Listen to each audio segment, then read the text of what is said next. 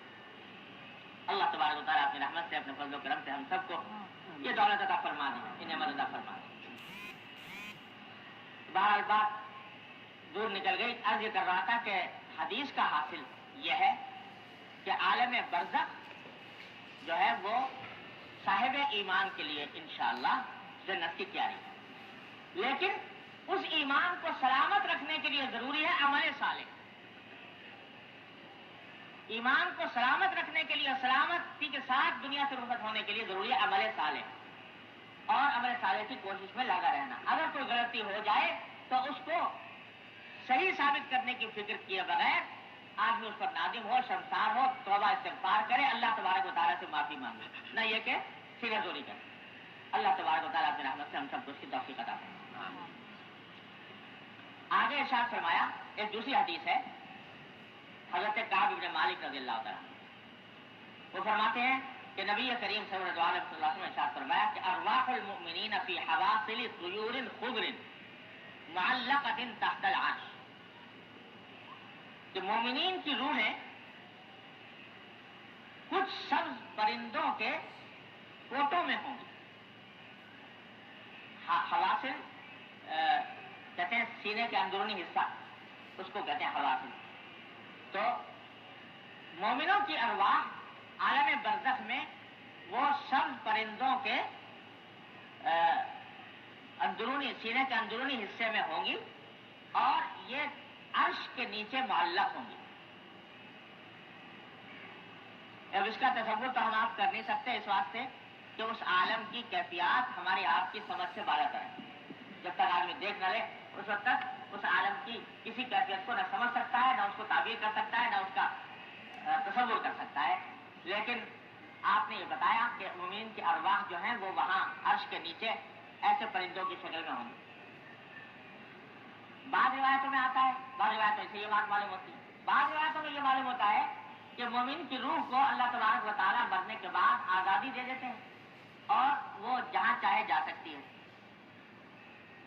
یہ بھی بعض روایتوں سے معلوم ہوتا ہے۔ بعض روایتوں سے یہ معلوم ہوتا ہے کہ مومن کی روح جو ہے وہ قبر کے اوپر رہتی ہے، قبر کے ساتھ رہتی ہے، اور اسی واسطے جب قبر پر جائیں اور مردے کو کہنا یہ ہے تعلیم کہ اس کو سلام کریں، السلام علیکم ورحمۃ اللہ کہیں، اور بعض روایتوں میں آتا ہے کہ وہ اس کو پہنچایا جاتا ہے وہ سلام۔ تو یہ مختلف روایتیں آئی۔ حقیقت یہ ہے جو علماء کرام نے ان تمام احادیث کو سامنے رکھ کر بیان کی ہے، وہ یہ کہ ہر ایک مرنے والے کے ساتھ اللہ جل جلالہ کا معاملہ مختلف۔ علامہ ابن قیم رحمۃ اللہ علیہ فرماتے ہیں کہ ہر قبر ہر انسان کی ہر قبر ایک مستقل عالم، کسی کے ساتھ کچھ معاملہ ہوتا ہے، کسی کے ساتھ کچھ معاملہ ہوتا ہے، کسی کے ساتھ کچھ معاملہ ہوتا ہے۔ کسی کو کی روح قبر کے ساتھ رہتی ہے، کسی کی روح عرش تک پہنچ جاتی ہے، کسی کی روح کو آزادی دے دی جاتی ہے کہ وہ جہاں چاہے جائے۔ تو ایک کو دوسرے پر قیاس نہیں کیا جا سکتا۔ یہ عالم برزخ میں کیا معاملہ کس کے ساتھ ہوگا یہ اللہ تعالیٰ ہی جانتا ہے، اور کوئی قاعدہ کلیہ اس بارے میں بیان نہیں کیا جاتا۔ لیکن اتنی بات واضح ہے کہ صاحب ایمان کو عالم برزخ میں انشاءاللہ تکلیف نہیں ہوگی، اور اللہ بچائے اگر کفر کی حالت میں مرا ہے اور برے حال انجام خراب ہوا ہے تو پھر وہ تکلیف کا عالم ہوگا، جس کو جنت دوزخ کے گھڑے سے اس میں تعبیر فرمائے۔ بہرحال وہ جو کچھ بھی مانگنا یہ چاہیے اللہ جل جلالہ سے کہ یا اللہ اپنے فضل و کرم سے، اپنی رحمت کا سایہ عطا فرما، عالم برزخ میں بھی، عالم آخرت میں بھی اپنی رحمت کا سایہ عطا فرما۔ حضور اقدس صلی اللہ علیہ وسلم نے عذاب قبر سے بھی پناہ مانگی ہے اور برزخ کے عذاب سے بھی پناہ مانگی ہے، وہ پناہ مانگنی چاہیے اور اللہ تبارک و تعالیٰ سے اس کی رحمت مانگنی چاہیے۔ اگلی حدیث ہے حضرت ابو ہریرہ رضی اللہ تعالیٰ عنہ سے مروی ہے۔ وہ روایت کرتے ہیں کہ حضور نبی کریم صلی اللہ علیہ وسلم نے ارشاد فرمایا کہ اقرب ما یکون العبد من ربہ وہو ساجد فاکثروا من الدعاء۔ فرمایا دنیا میں انسان اپنے پروردگار سے سب سے زیادہ قریب اس وقت ہوتا ہے جب وہ اللہ کے لیے سجدہ کر رہا ہو. سب سے زیادہ قرب کا عالم اللہ تبارک و تعالیٰ سے قرب سب سے زیادہ میسر آتا ہے انسان کو سجدے کی حالت میں. لہٰذا فرمایا فَأَكْثِرُوا مِنَ الدُّعَاء، لہٰذا سجدے کی حالت میں دعا کی کثرت کرو، اللہ تعالیٰ سے دعا مانگنے کی کثرت کرو سجدے کی حالت میں.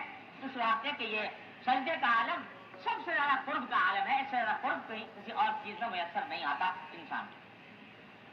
اور یہ واقعہ ہے کہ اللہ جل جلالہ کے ساتھ قرب اس سے زیادہ کہیں اور میسر نہیں آتا. اور قرآن کریم سے بھی یہ بات معلوم ہوتی ہے، اس واسطے کہ قرآن کریم نے بڑا پیار کا جملہ سورہ علق میں، جس سورہ علق کا آخری جملہ جو ہے وہ بڑے پیار کے ساتھ فرمایا. وہ آیت سجدہ ہے جس کا ترجمہ یہ ہے کہ سجدہ کرو اور میرے پاس آ جاؤ، سجدہ کرو اور میرے پاس آ جاؤ. اب اس سے زیادہ اور کیا محبت بڑی بات ہوگی ایک پروردگار کی طرف سے اپنے بندوں کے لیے کہ اگر میرا قرب چاہتے ہو، میرے قریب آنا چاہتے ہو، سجدے میں آ جاؤ، پیشانی زمین پر ٹیک دو اللہ تبارک و تعالیٰ کی بارگاہ میں، تو انشاءاللہ قرب کا وہ اعلیٰ ترین مقام حاصل ہو جائے گا جو اس دنیا میں جیتے جی کسی اور حالت میں نہیں ملتا. اور دیکھو اللہ جل جلالہ نے حضور رحمت العالمین صلی اللہ علیہ وسلم کو جو اپنے قرب کا مقام عطا فرمایا، یعنی معراج، ساتوں آسمانوں سے اوپر، اور اس مقام تک پہنچایا جہاں جبریل امین بھی علیہ الصلوۃ والسلام نہیں پہنچ سکتے تھے. اس مقام تک اللہ تبارک و تعالیٰ نے پہنچایا اور قرب کا وہ عالم عطا فرمایا کہ جو اس کائنات میں کسی فرد بشر کو نصیب نہیں. اور نہ جانے وہاں کیا راز و نیاز اللہ اور اللہ کے رسول صلی اللہ علیہ وسلم کے درمیان ہوئے، کیا باتیں ہوئی، ہمارا اس کا تصور بھی نہیں کر سکتے. وہ مقام عطا فرمایا. لیکن جب آپ دنیا میں واپس تشریف لائے تو اس وقت جاتے ہوئے حضور اقدس صلی اللہ علیہ وسلم کو امت کے لیے جو تحفہ دیا گیا کہ آپ جا رہے ہیں اپنی امت کے پاس تو کیا تحفہ لے کے جائیے؟ 5 نمازوں. گویا زبان حال سے حضور نبی کریم صلی اللہ علیہ وسلم نے یہ درخواست کی اللہ جل جلالہ سے کہ یا اللہ آپ نے مجھے تو یہ قرب نصیب فرما دیا، یہ درجہ عطا فرما دیا، تو میری امت کو یہ قرب کیسے نصیب ہو؟ تو اللہ تبارک و تعالیٰ نے اس کے جواب میں یہ تحفہ عطا فرمایا 5 نمازوں کا کہ یہ امت کے واسطے 5 نمازیں لے جاؤ. اور ان نمازوں میں جب تمہاری امت کے لوگ پیشانی زمین پر رکھیں گے اور سجدہ کریں گے تو اس سجدے کی حالت میں ان کو ہمارا قرب نصیب ہو جائے گا. اور اسی لیے فرمایا حدیث میں کہ الصلاۃ معراج المؤمنین، نماز مومنوں کی معراج. اگر کوئی مومن چاہتا ہے کہ وہ اپنی بساط کے مطابق معراج حاصل کرے تو اس کا راستہ یہ ہے کہ نماز پڑھے.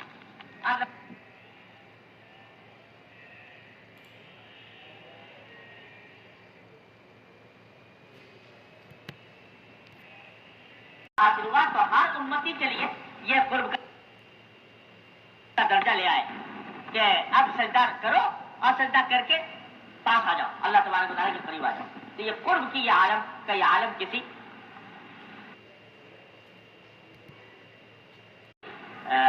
جسمانی،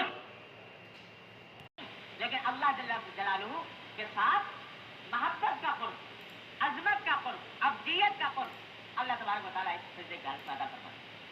اور حقیقت یہ ہے کہ ابدیت کا کی جو لذت اس سجدے میں ہے، پیشانی اللہ تبارک و تعالیٰ کی بارگاہ میں ٹیکنے کے اندر جو لذت ہے اور جو اس کا قرب ہے وہ اور کسی چیزوں میں ایسا نہیں ہے. اللہ ہمارے حضرت مجذوب صاحب رحمۃ اللہ علیہ اسی کو فرماتے ہیں کہ تصور عرش پر ہے، تصور عرش پر ہے، وقت سجدہ ہے جبھی میری، تصور عرش پر ہے، وقت سجدہ ہے جبھی میری، میرا پھر پوچھنا کیا آسماں میرا زمین میری. جب اللہ جل جلالہ کی بارگاہ میں سر رکھ دیا تو آسمان و زمین سب وہ میرے قبضے میں آ گئی، اس واسطے کہ اللہ جل جلالہ کی بارگاہ میں سر رکھا ہوا ہے اور میرا تصور عرش پر ہے، وقت سجدہ ہے زمین. تو اللہ تبارک و تعالیٰ اپنی رحمت سے سجدے کی حقیقت ہم سب کو عطا فرمائے تو یہ سجدہ بڑی دولت ہے. حضرت شاہ فضل الرحمان صاحب گنج مراد آبادی رحمۃ اللہ علیہ بڑے درجے کے اولیاء اللہ میں سے تھے اور درویش قسم کے بزرگ تھے. حضرت ہمارے حضرت حکیم الامت مولانا تھانوی رضی اللہ تعالیٰ سے ان کی خدمت میں حاضر ہوئے اور ان سے ان کی صحبت حاصل کرنے کے لیے، ان کی زیارت کے لیے.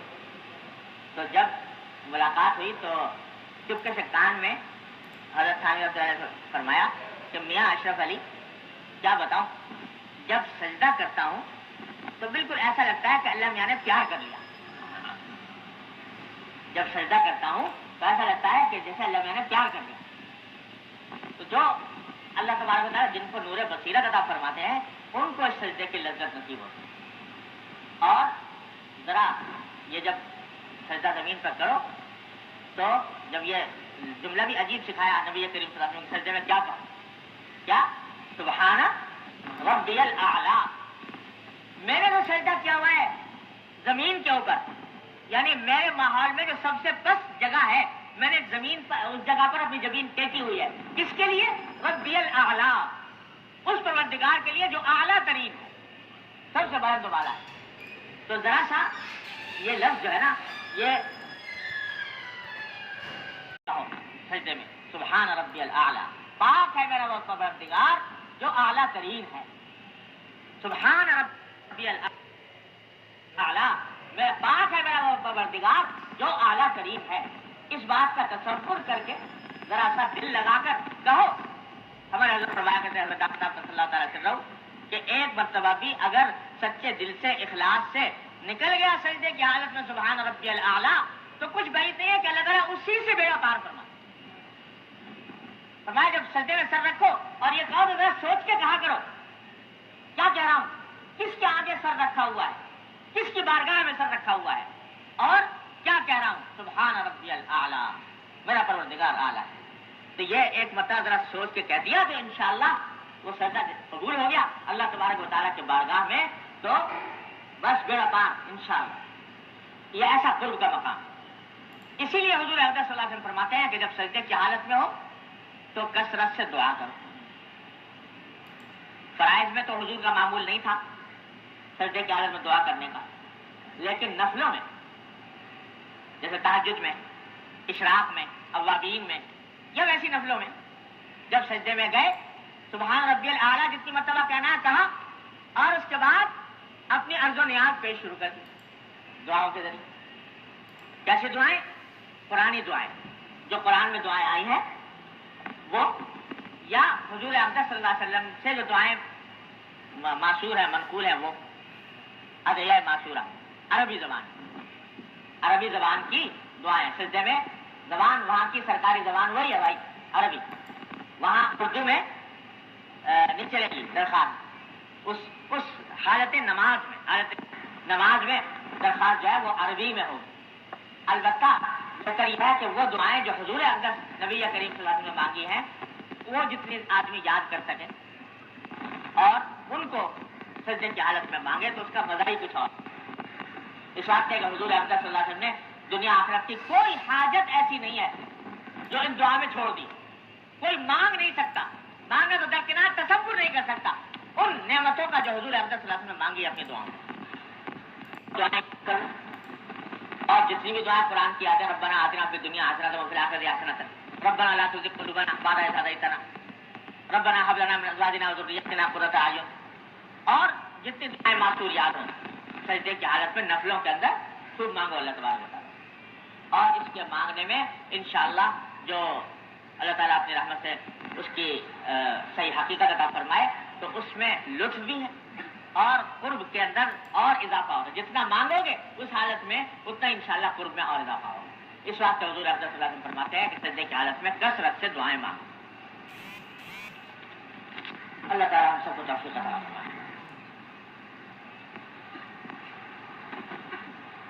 آگے حدیث ہے حضرت عائشہ صدیقہ رضی اللہ تعالیٰ عنہا سے روایت ہے.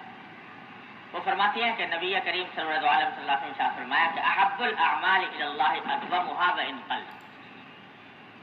کہ تمام اعمال میں اللہ جل جلالہ کو سب سے زیادہ محبوب وہ عمل ہے جو انسان پابندی سے کرے، نفلی اعمال میں جو عمل پابندی سے کرے وہ اللہ تعالیٰ کو بہت محبوب ہے۔ وَإِن قَلَّ، چاہے تھوڑا ہی ہو، تھوڑا ہو لیکن انسان پابندی سے کرے۔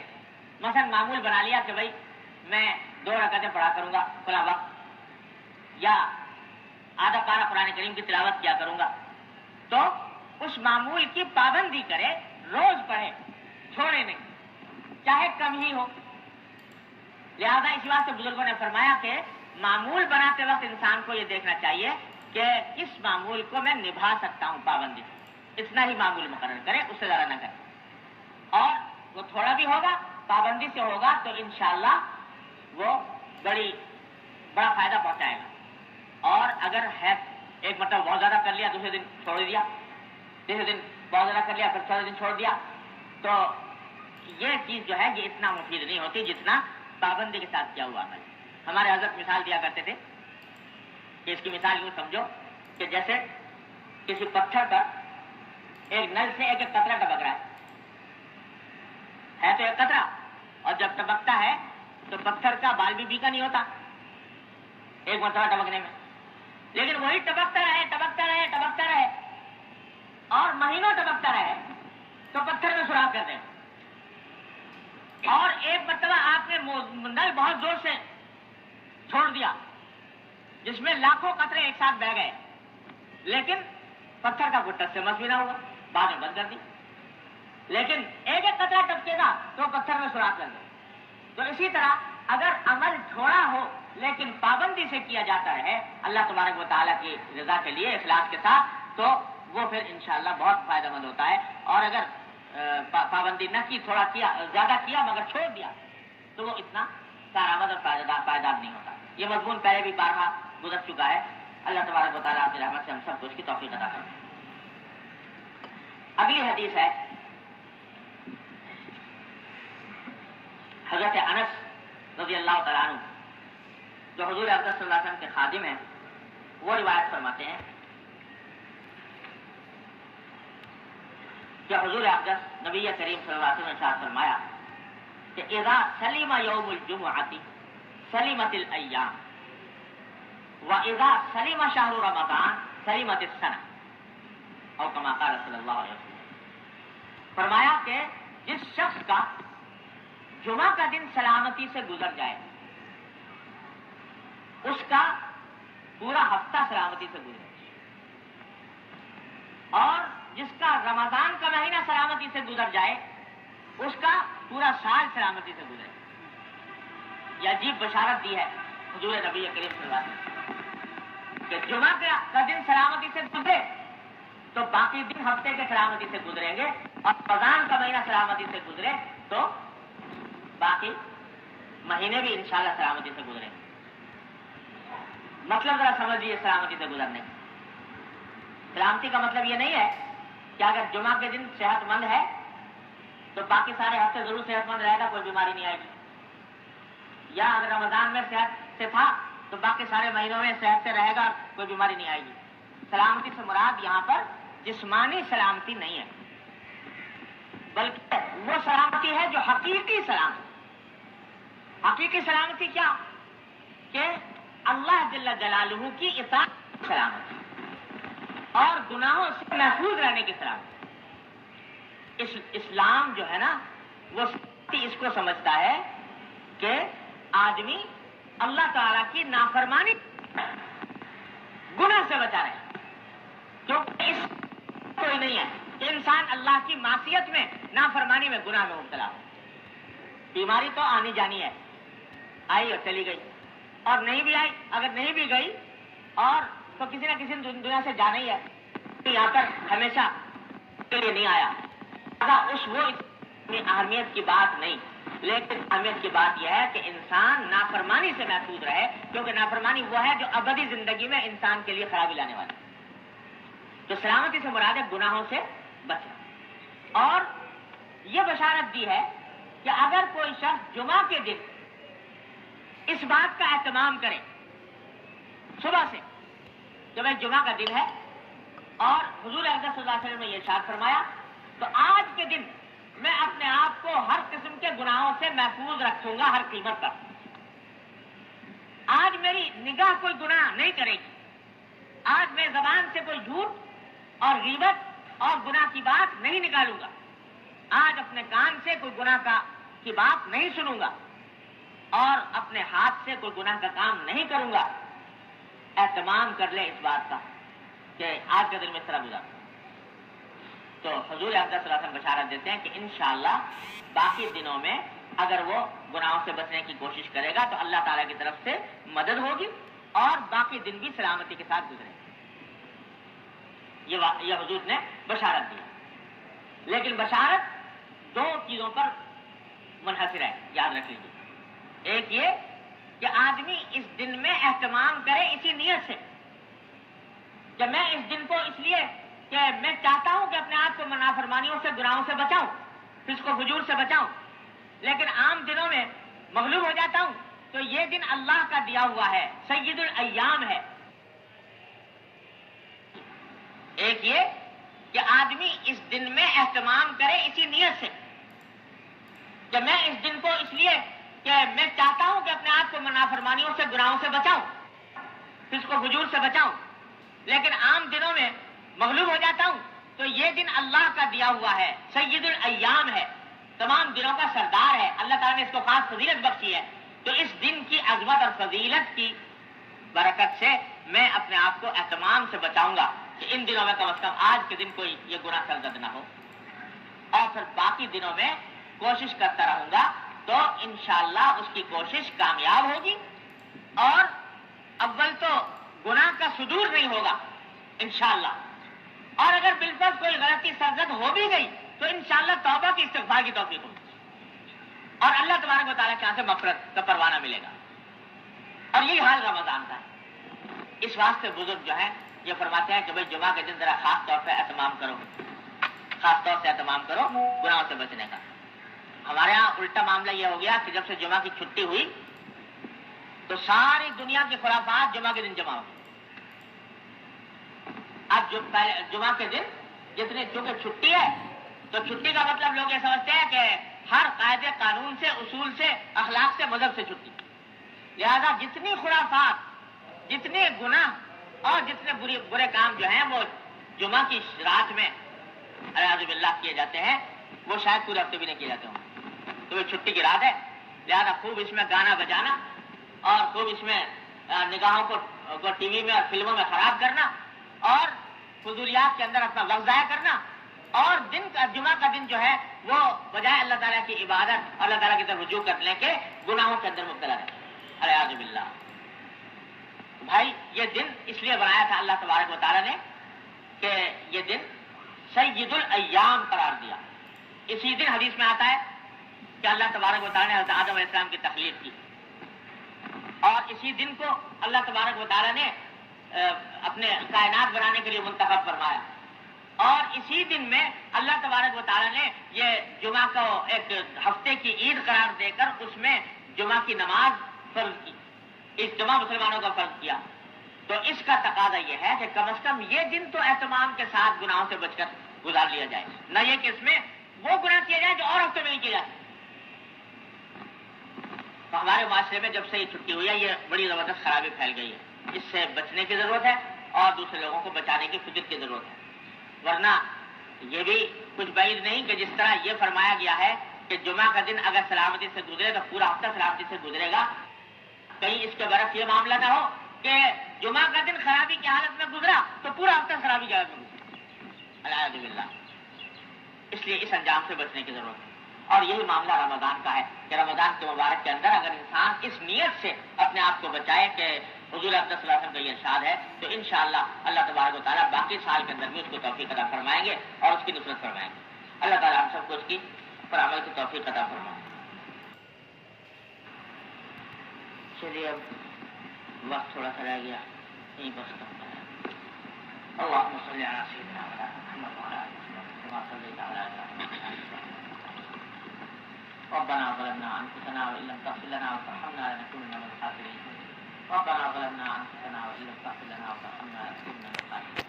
ربنا ظلمنا أنفسنا وإن لم تغفر لنا وترحمنا لنكونن من الخاسرين.